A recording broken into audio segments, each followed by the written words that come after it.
की जय। श्री भाई जी बाबा की जय।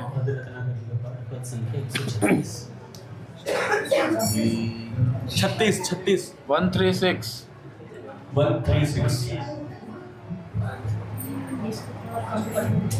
दीन बंधो कृपा सिंधु कृपा बिंदु दो प्रभु दीन बंधु कृपा सिंधु कृपा बिंदु दो प्रभु उस कृपा की बूंद से बुद्धि ऐसी ओ प्रभु उस कृपा की बुद्धि ऐसी हो प्रभु उस कृपा की बूंद से कर बुद्धि ऐसी ओ प्रभु उस कृपा की बूंद से बुद्धि ऐसी हो प्रभु वृत्तियाँ द्रुतगामिनी हो जा समावे नाथ में वृत्तियाँ द्रुतगामिनी हो जा समावे नाथ में ए वृत्तियाँ द्रुतगामिनी हो जा समावे नाथ में नदी नद जैसे समाते हैं सभी जल नाथ में नदी नद जैसे समाते हैं सभी जल नाथ में जिस तरफ देखूं उधर ही तरस हो श्री राम का इस तरफ देखूं उधर ही तरस हो श्री राम का जिस तरफ देखूं उधर ही तरस हो श्री राम का आँख भी मूंदूं तो दिखे मुख कमल घन श्याम का आँख भी मूंदूं तो दिखे मुख कमल घन श्याम का आप में मैं आप मिलूं प्रभु यह मुझे वरदान दो आप में मैं आप मिलूं प्रभु ये मुझे वरदान दो ओ आप में मैं आप मिलूं प्रभु यह मुझे वरदान दो मिलती तरंग समुद्र में जैसे मुझे भी स्थान दो मिलती तरंग समुद्र में जैसे मुझे भी स्थान दो छूट जावे दुख सारे शूद्र सीमा दूर हो छूट जावे दुख सारे शुद्ध सीमा दूर हो ओ छूट जावे दुख सारे शूद्र सीमा दूर हो वैत की दुविधा मिटे आनंद में भरपूर हो जय की दुविधा मिटे आनंद में भरपूर हो। हाँ आनंद सीमा रहित हो आनंद पूर्णा नंद हो आनंद सीमा रहित हो आनंद पूर्णानंद हो। आनंद सीमा रहित हो नंद पूर्णानंद हो आनंद सत आनंद हो आनंद चित आनंद हो आनंद सत आनंद हो आनंद चित आनंद हो। ओ आनंद का आनंद हो नंद में आनंद हो आनंद का आनंद हो आनंद में आनंद हो। ए आनंद का आनंद हो आनंद में आनंद हो आनंद को आनंद हो आनंद ही आनंद हो आनंद को आनंद हो आनंद आनंद हो। भाई जी बाबा की जय।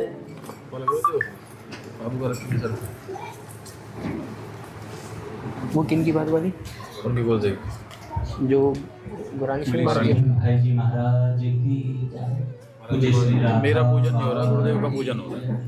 पूज्य मैया की जय, राम जी अपने प्यारे भैया की जय, पूज्य दादा की जय, भक्तवत्सल भगवान की जय।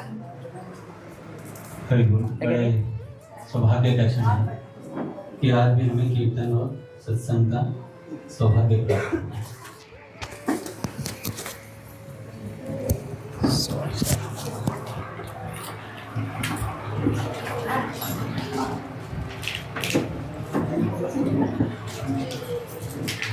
जब भी आनंद का कीर्तन करते हैं, मैं भी काका से कह रहा हूँ, सेठ जी की याद आती है।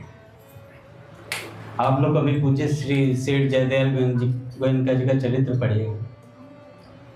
इतना सुख प्राप्त होता है महाराज उसमें, इतना सुख मिलता है कि सेठ जी क्या वस्तु से पता चल जाता है और महापुरुषों का प्रेम कैसा होता है ये पता चलता है। कैसे अंत समय में पूज्य बाबा, पूज्य बाबूजी, पूज्य स्वामी जी महाराज, पूज्य सेठ जी के निकटस्थ थे। सेठ जी का जब जाने का समय हुआ तो सेठ जी ने भाई जी से बोला, हनुमान आनंद का कीर्तन करा। और फिर महाराज जो आनंद पे वार्तालाप हुई, आप पढ़िएगा कभी। आनंद तत्व क्या है वो भाई जी ने बताया महाराज। कई देर तक भाई जी आनंद का वर्णन करते रहे।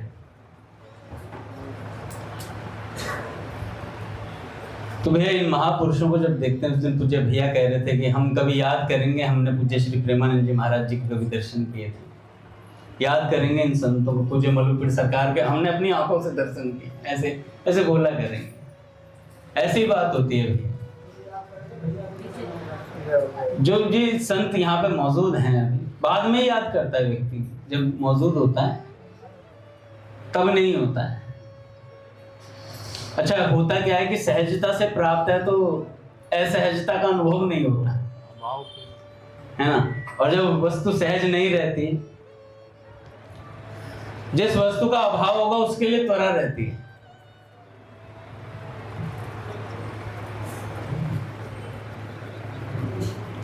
आप कभी देखिए कि जिस जगह हम कम जा पाते हैं उस जगह की याद आती है, आंख भर आती है।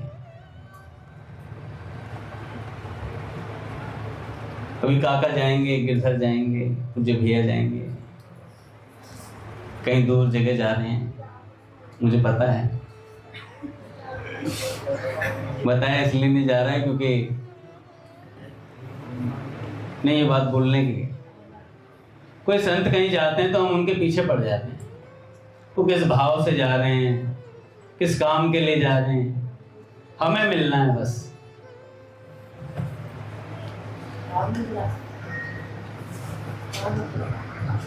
काका एक बात बताता हूँ, बड़ी सुंदर है।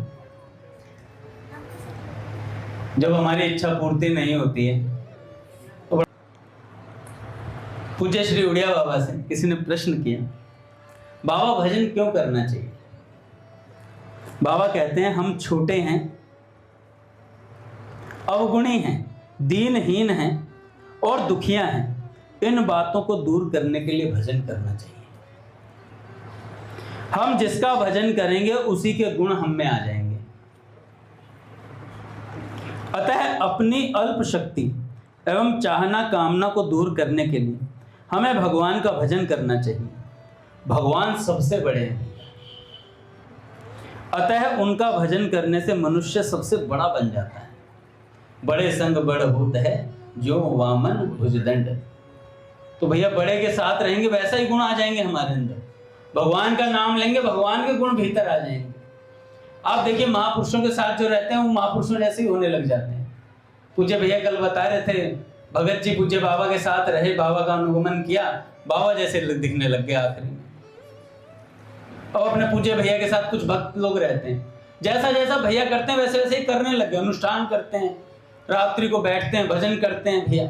तो जैसे जैसे भैया की आदतें हैं वैसे वैसे इनकी आदतें बनती जा रही हैं अपने। ये महापुरुषों के संग का प्रभाव है। और महापुरुषों में आवेग आएगा, छलकेगा तो सबसे पहले किस पे गिरेगा? जो निकटस्थ होगा, जो निकटस्थ होगा उस पर गिरेगा। बिहारी जी के मंदिर में लोग इतनी भीड़ में भी दर्शन करने जाते हैं। आप देखना बड़े बड़े सिद्ध संत भी दर्शन करने जाते हैं, जानबूझ के जाते हैं, और साधक जन भी जाते हैं भीड़ होने के बावजूद। अपने चंद्रेश भैया का नियम है बिहारी जी के दर्शन करने का, नित्य बिहारी जी का दर्शन जरूर करते हैं। वहां से वेणु विनोद कुंज से आएंगे, बिहारी जी का दर्शन करने आएंगे, नित्य का नियम है। तो क्यों करने जाते हैं भैया? भैया हमारे अंदर उतनी भगवत प्राप्ति की आग नहीं है। जब हम बिहारी जी के मंदिर में प्रांगण में जाते हैं, भीड़ होती है और कोई एक ऐसा रसिक सिद्ध संत वहां खड़ा होकर ठाकुर जी का दर्शन कर रहा होता है, उसका स्पर्श प्राप्त करने से हमारे भीतर वो आग जल उठती है। तो इसलिए रसिक बिहारी जी का दर्शन तो सभी करते हैं, लेकिन हम किस लिए जाते हैं? साधक जन स्पर्श प्राप्त करने। कोई सिद्ध जन दर्शन कर रहा हो, उसके स्पर्श से ऐसे स्पर्श हो जाता है महाराज। A=B, B=C, तो A=C इति सिद्धम, हेंस प्रूव्ड। तो ऐसी बात है भैया, स्पर्श का, महात्माओं के स्पर्श का। महात्माओं का स्पर्श सिर्फ शरीर से स्पर्श किया जाए वो स्पर्श नहीं, महात्माओं के सिद्धांतों का हल्का सा पालन भी उनका स्पर्श है। अगर उनकी एक बात भी मान ले, महाराज जी कहते हैं मलुपीठ सरकार, 100 में से एक बात पकड़ में आ गई ना, काम हो जाता है साधक का। कुछ करना नहीं पड़ता, फिर अपने आप होता है जीवन में सब कुछ।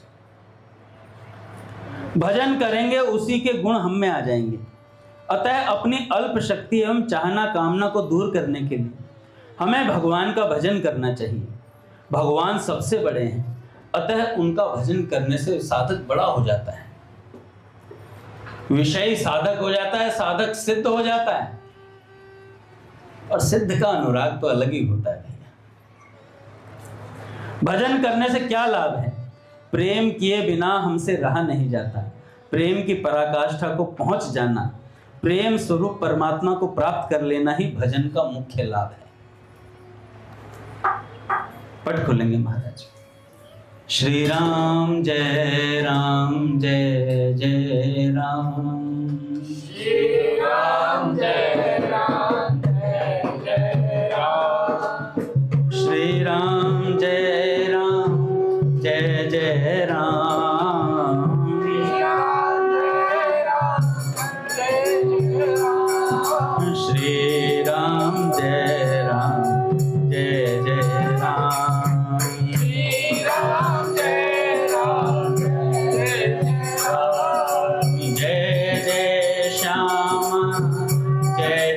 श्याम जय जय श्याम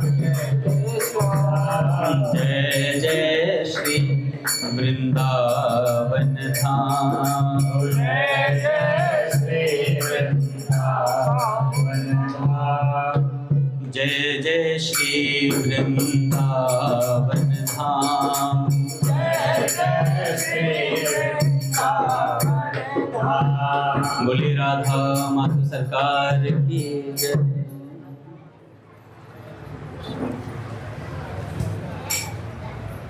तो बाबा से आगे प्रश्न पूछते हैं, भजन न करने से क्या हानि है? बाबा कहते हैं भजन किए बिना कोई रह नहीं सकता। विषयों का भजन करने से विषयों की प्राप्ति होती है। विषय क्षणभंगुर हैं, इसलिए उनका नाश होने पर दुख होगा। अतः भजन न करने से निरंतर दुखों की प्राप्ति होगी। इससे बढ़कर और क्या हानि हो सकती है? भजन करने वालों से पाप कर्म क्यों नहीं छूटते भी? भजन करने वालों से पाप कर्म क्यों नहीं छूटते? इन्हें विषय चिंतन करने को समय मिलता है, जिससे पाप होता है भी। यदि निरंतर भजन करने लगे तो फिर पाप नहीं हो सकते। जन्म जन्मांतरों से विषय सेवन करते आए हैं, इसलिए एक जन्म का सारा समय भजन में लगावें तो भी थोड़ा ही है। देखो पूज्य प्राची दीदी वाली बात, अनंत जन्म हमने विषय भोग और संसार की प्राप्ति में लगा दी, क्यों ना इस जन्म को श्री कृष्ण के सुपुर्द कर दिया जाए, श्री कृष्ण की प्राप्ति के लिए दे दिया जाए। परंतु हमें तो उसे भी नहीं लगाते। हम जितना भजन करते हैं उतने पाप तो छूटते ही हैं भैया। भजन करने वालों को एकांत की आवश्यकता है या नहीं? बाबा से पूछा। बाबा कहते हैं एकांत की अत्यंत आवश्यकता है, क्योंकि एकांत के बिना विरोधी वृत्ति दूर नहीं होती। विरोधी वृत्ति, ऐसे पूज्य श्री प्रेमानंद जी महाराज भी कहते हैं, साधक को कुछ क्षण के लिए आधा पौना घंटा जितना समय मिले एकांत में बैठकर आसन के साथ भजन करना चाहिए। उससे चित्त वृत्ति एकाग्र होती है। भजन करने वालों को क्या करना चाहिए? आवश्यकता से अधिक प्रवृत्ति करने से भजन नहीं होगा। अतः अधिकाधिक भजन करना और संसार की ओर से चित्त हटाना चाहिए। महाराज जी, मानसिक पाप क्यों होते हैं? बाबा कहते हैं पूर्व के संस्कारों के कारण। यदि कोई मानसिक पाप हो जाए तो उसका क्या प्रायश्चित है? सच्चे मन से पश्चाताप करें और भगवान नाम जपें। भगवान के नाम जप में अचिंत्य शक्ति है। इससे अनंत जन्मों के पाप विध्वंस हो जाते हैं। नाम में जितने पापों को जलाने की शक्ति है, उतने पाप मनुष्य एक जीवन में कर भी नहीं सकता। भगवत गुणानुवाद का प्रभाव दूसरों पर कब पड़ता है? बाबा कहते हैं जब गुणानुवाद करते हुए रोमांच हो जाए और नेत्रों से जल बहने लगे, तब दूसरों पर असर पड़ता है। भगवान की कृपा तो सभी जीवों पर रहती है, परंतु मन की मलिनता से हमें मालूम नहीं देती। मीराबाई जहर का प्याला पी गई, किंतु उनका कुछ नहीं बिगड़ा भैया, उनका कुछ नहीं बिगड़ा। भगवत प्राप्ति के अनेक मार्ग हैं, किंतु एक ही पुरुष द्वारा एक ही समय में सबका साधन नहीं किया जा सकता। इसलिए भक्ति को तो भक्ति बढ़ाने वाले कार्य ही करने चाहिए। भक्त को तो विषयों में सुख नहीं है, सुख तो केवल एक श्री कृष्ण में है। श्री नारायण स्वामी जी कहते हैं कि मन में लागी चटपटी कब निरखों घन श्याम, नारायण भूल्यो सभी खान पान विश्राम। ब्रह्मादिक के भोग सब विष सम लागत ताही, नारायण ब्रज चंद की लगन लगी है जाही। तो भैया भगवान की लगन लग जाती है, फिर नहीं रहता। भूख प्यास विषय भोग निद्रा हंसी जगत प्रीति बहु बात, सब खत्म हो जाता है महाराज। एक बड़े सुंदर भक्त हुए हैं मीर माधव जी, मुस्लिम थे। और एक मुस्लिम के यहाँ दरबारी थे। महाराज जी कहते हैं जो श्री कृष्ण के प्रेम में इतना डूब गया कि अंततः सांसारिक बंधनों को त्याग कर सच्चा श्री कृष्ण भक्त बन गया। आज मैं काका महापुरुष जी का चरित्र पढ़ रहा था, तो उसमें बहुत फेवरेट प्रसंग है जो आपने भी और पूज्य भैया ने भी कई बार सुना है। जब महाप्रभु जी पाठशाला का त्याग करते हैं, बड़ा सुंदर प्रसंग था। कई बार तो मन करता है रिकॉर्डिंग बंद करके से मैं पढ़ूं पूरा का पूरा, क्योंकि रिकॉर्डिंग में वो भाव नहीं बन पाते। मन कहता है यार ये क्या चल रहा है, लेकिन जब उसे अलग से बंद करके जब पढ़ा जाता है ना तो बड़ा विलक्षण आनंद आता भी है। जब साधक स्वयं के लिए पढ़ता है ना तो वो कहते हैं स्वांतः सुखाय तुलसी रघुनाथ गाथा। स्वयं के सुख के लिए जब पढ़ता है, स्वयं की भूख मिटाने के लिए जब पढ़ता तब भूख मिटती है। पूज्य भैया कई बार कल भी भैया ने इसी बात को रखा था कि भैया क्या से क्या बन जाएंगे, चौधरी बन जाओ, बड़े आदमी बन जाओ, कुछ भी बन जाओ, है ना, भगवान नहीं मिले ना तो ये जन्म धरा का धरा रह गया। और इसी जन्म में इन्हीं नेत्रों से भगवान को खुली आंखों से नहीं देखा तो भैया नाश हो गया, नाश पीट लिया। मर के कहाँ जाएंगे पता नहीं भाई, क्या हुआ कुछ नहीं पता चलेगा। इसलिए भैया ऐसे महापुरुष मिले हैं जो बार बार हमें चेताते रहते हैं, बार बार हमें चेताते रहते हैं, भैया इन्हीं नेत्रों से भगवान के दर्शन कर लो, सौभाग्य है तुम्हारा। और ऐसा सौभाग्य है हमारा कि हमारे पास भगवत प्राप्त महापुरुष प्राप्त हैं, हमें प्राप्त हैं। हमें कहीं जाने की आवश्यकता नहीं है, इनके चरणों में श्रद्धा हो जाए तो काम हो जाए। मैं कल बैठा बैठा पूछे भैया बोल रहे थे तो मैं कहा यार रामकृष्ण जैसी श्रद्धा मुझ में आ जाए, मुंह पर तो नहीं बोलना चाहिए लेकिन फिर भी बोल देता हूं, ऐसी श्रद्धा हम में आ जाए ना तो काम हो जाए। हमारा मन तो कहे भैया कहेंगे अंगद जी ये काम करना है, ऐसे करना है, भैया ऐसे कर सकते थे, बस लग गई बुद्धि। ये बच्चा कहता हाँ भैया ऐसे ही होगा जैसे आप कह रहे हो, ऐसे ही वाला ठीक है। पूज्य भैया कहते हैं भक्ति मांगने की चीज है। शिष्यस्तेहम शाधिमाम त्वाम प्रपन्न, शिष्य बना जाता तब कोई वस्तु प्राप्त होती है ना, मांगी जाती है। आज मैं महाप्रभु जी का चरित्र पढ़ रहा तो कल के वाक्य मुझे भैया के याद आ रहे थे। महाप्रभु जी कक्षा में बैठे हैं और कक्षा में बैठकर पढ़ाने आए गंगादास जी ने, उन्होंने बोला महाप्रभु जी को डांटा कि भैया देखो ऐसे मत करो। महाप्रभु जी कहते हैं मेरा काबू नहीं रहता, मेरे हाथ पैर कांपने लगते हैं, मैं पढ़ा पा नहीं रहा हूं, लेकिन आप कह रहे हैं तो आपके कारण मैं प्रयास करूंगा कल दोबारा कक्षा में जाकर के। कक्षा में पहुंचते हैं, महाप्रभु जी पढ़ाने के लिए उद्यत होते हैं और जैसे ही कोई बालक पूछ लेता है कि महाप्रभु जी वर्णों में सबसे सुंदर वर्ण कौन सा है, कहते भैया कृष्ण वर्ण, इससे सुंदर और कुछ है ही नहीं। रोने लगते हैं महाप्रभु जी ये कहकर। बालक कहते हैं महाप्रभु जी आप फिर से वही भावावेश में आ गए, हमें पुस्तक का ज्ञान बताइए, पुस्तक में क्या लिखा है। कह रहे भैया मैं पुस्तक जानता नहीं, मैं केवल कृष्ण को जानता हूं। कह रहे सबसे सुंदर अलंकार कौन सा है, कह कृष्ण। जो प्रश्न पूछे कृष्ण परक उत्तर महाराज उसका। अब जो पढ़े लिखे साधक थे, जो ज्यादा पढ़ाकू थे, वो पीछे बैठे थे। वो कह रहे ये कोई बात होती है आपके अंदर फिर से वही आ गया, पता नहीं क्या हो जाता है आपको बार बार, जैसे माताओं में माता आ जाती है ऐसे ही जागरण में। आज कोई कह रहा था भैरव आएगा मेरे। देखो कईयों में आता भी है, होता हुआ है ऐसा।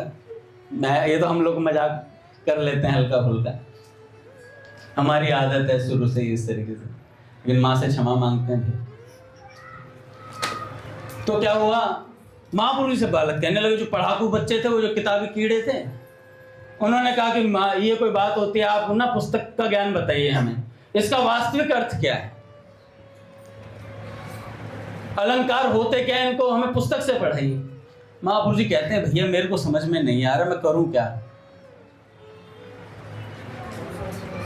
मैं तुमको सच्ची सच्ची बात बताता हूं। महाप्रभु कहते हैं मैं तुम लोगों को सच्ची सच्ची बात बताता हूं, कृष्ण के अलावा इस जगत में कुछ भी वस्तु स्मरणीय नहीं है,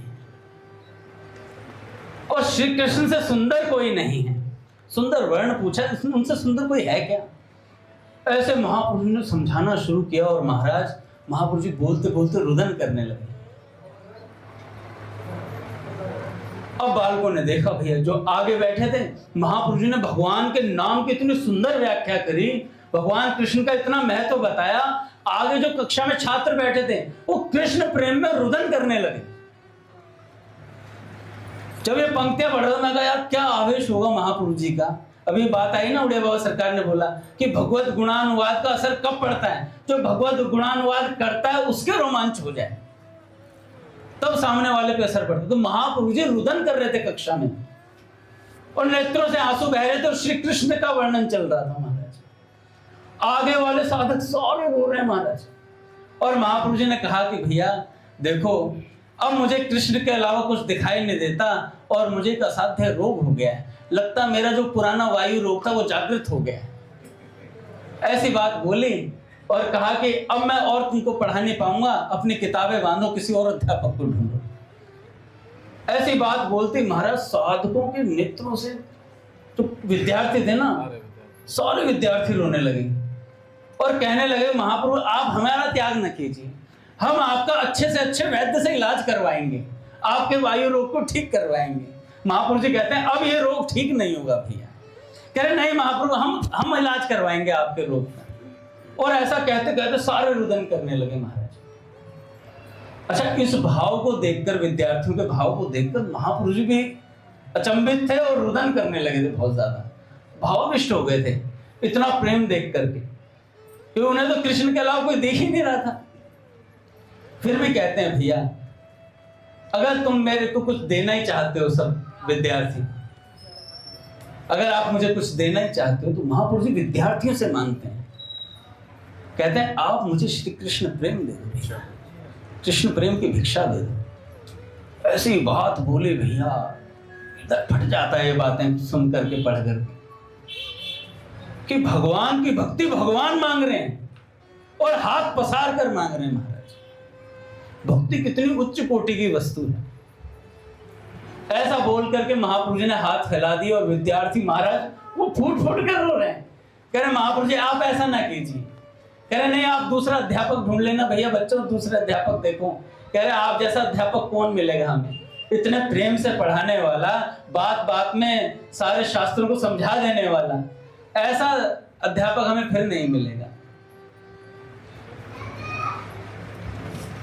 इतनी बात सुनी महाप्रभु जी फिर से कृष्ण भाव का वर्णन करने लगे, और वर्णन करते करते महाराज महाप्रभु जी मूर्छित प्राय ऐसे हो गए। तो सोचो विद्यार्थी जितने थे ना वो भी मूर्छा को प्राप्त होने लगे, वो भी मूर्छा को प्राप्त होने लगे। महाप्रभु जी ने कहा, अपने को थोड़ा संभाला और कहा कि भैया अपनी पोथी बंद करो, अपना काम देखो, दूसरी जगह जाओ। महाप्रभु जी उठ के गंगा जी की तरफ चल दिए। भाई विद्यार्थी लौट गए, रुदन करने लगे, कह रहे नहीं नहीं हम तो आपके पीछे पीछे ही चलेंगे। और महाप्रभु जी जिस तरफ चलने लगे पीछे पीछे हो गए सारे विद्यार्थी। तब महाप्रभु जी ने कहा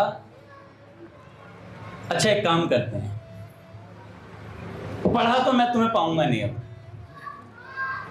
ये आखिरी कक्षा है अपनी, अब ऐसा करते हैं कीर्तन करते हैं, कीर्तन करते हैं। और उन्होंने बच्चों ने कहा कि महाप्रभु हमें तो कीर्तन करना आता ही नहीं, आप बताइए कैसे कीर्तन करते हैं। तो महाप्रभु जी ने वो कौन सा है, हरि हराय नमः कृष्ण माधवाय नमः, वो गाते हैं ना सुबह मंगला,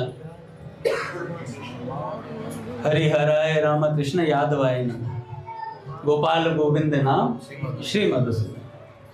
तो कीर्तन करने लगे महाराज।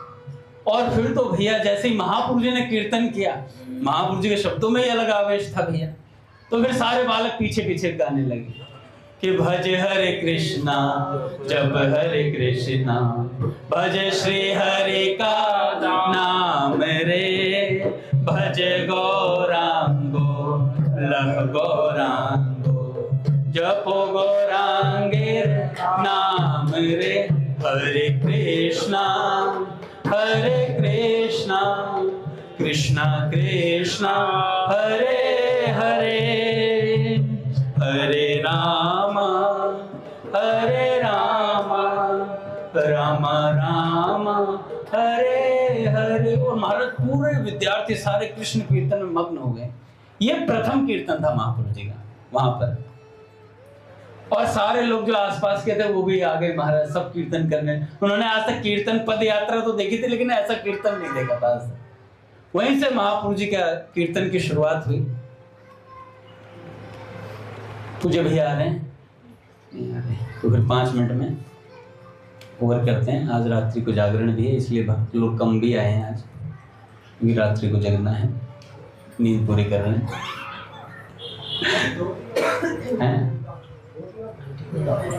ये मैं आग्रह नहीं कर सकता, वैसे लिखा हुआ था धोती कुर्ते में आना है, लिखा है वही बोल देता हूँ, धोती कुर्ते में आना है। बाकी आते कितने हो तुम्हें। तो भैया महाप्रभु जी ने ऐसा देखा कीर्तन। तो भक्ति जो है, मैं बता रहा था कि मांगने की वस्तु है, छीना नहीं जा सकता इसे किसी से। भैया मुझे तो 16 साल हो गए हरे कृष्ण महामंत्र पढ़ते हुए, भैया मुझे दर्शन करा दो, ऐसा थोड़ी होता है। कितने साल कीर्तन किया, कितने साल नाम जप किया, कैसे किया है, ये भी मैटर करता है। क्या त्वरा थी। आज पूज्य श्री हित अम्बरीश जी महाराज कह रहे थे कि अच्छे अच्छे साधक जो सत्संग सुनते थे, जिनकी भगवान में बड़ी व्याकुलता थी, जैसे ही उनका सत्संग छूटता है, साधना शिथिल पड़ जाती है भैया, भजन शिथिल पड़ जाता है। तो इसलिए निरंतरता भक्ति में बहुत आवश्यक है। निरंतर हमारे मन में चाव चढ़ा रहे, जैसे शबरी मैया के चढ़ा रहता था कि भैया मेरे राम आएंगे, आशा रख पगली आएंगे। तो ऐसे शबरी मैया रोज बुहारी लगाती थी। ऐसे ही हमें रोज बुहारी लगाने, पता नहीं कितना कचरा हम दिन भर में भरते हैं, इंस्टाग्राम से, फेसबुक से, कितना कीचड़ हमारे हृदय में उतरता है नेत्रों के माध्यम से, हम ही जानते हैं भैया। उसकी बुहारी लगानी आवश्यकता है। कैसे लगेगी? नाम जप से, नाम कीर्तन से, सत्संग से उसकी बुहारी लगेगी, और फिर एक चाह पैदा होगी, यार मेरे राम जी आएंगे, मेरे राम जी मुझे दर्शन देंगे। तो श्री हित अम्बरीश जी महाराज कह रहे थे कि इसलिए सतत कीर्तन की आवश्यकता है, सतत सत्संग की आवश्यकता है, सतत स्वाध्याय की आवश्यकता है भैया, सतत संत संग की आवश्यकता है। निरंतर हम संतों का संग करें। एक बार भी तो संत का संग अगर दिन भर में कर लिया तो काम हो जाता है। पूज्य भैया ने हरि बोल, समय हो गया, आरती करते हैं। हाजी भगवती रामकृष्ण।